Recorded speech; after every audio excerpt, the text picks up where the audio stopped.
This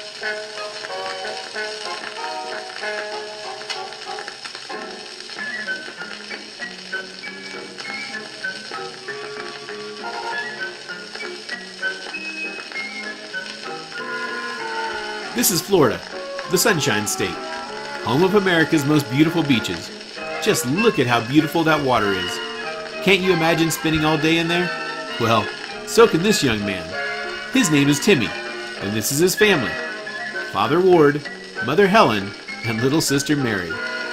Timmy always listens to Mother and Father, and tries to look after Mary, as an older brother should.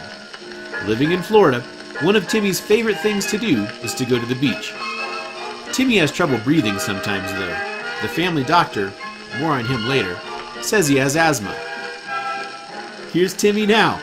Looks like he was so excited to get to the beach today that he couldn't wait on the family.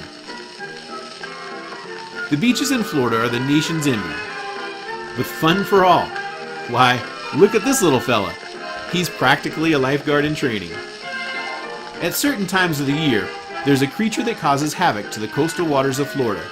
No, not this ferocious beast from Florida's past. It's this unassuming little creature, Karenia brevis. He's a single-celled organism that can be found off the coast of Florida in the waters of the Gulf of Mexico. He's a normal resident in these waters, but at certain times of the year reproduces in numbers so great that the water can actually turn kind of a reddish color. When this happens, we call it Florida red tide. Here he is now, along with untold numbers of his siblings. Watch out, mister! Turn around! You don't want to be swimming into that. When Florida red tide is in the local waters, many people wonder if it's okay to fish. Well, as long as you only catch live fish, and make sure to clean and cook them, fish are just fine. But golly, doesn't that look fun? It's important you don't eat shellfish like clams, mussels, and oysters taken from the ocean during Florida red tide. They can make you sick from something called neurotoxic shellfish poisoning. Well, what do you know? Here's Timmy's cousin Barbara. She works on her school's paper and is off to report on the damages caused by Florida's red tide.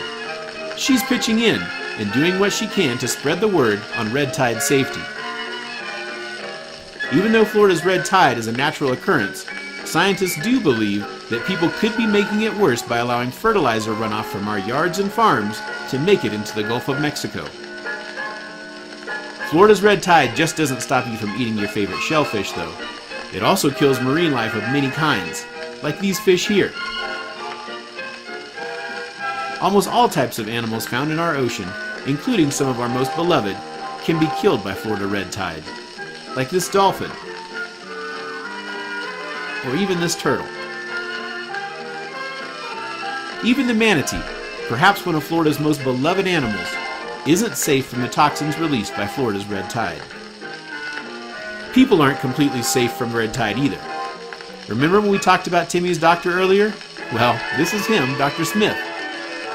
And he's here to tell us that Florida red tide can cause skin irritation, burning eyes, throat irritation, and coughing for people up to a mile away from the beach.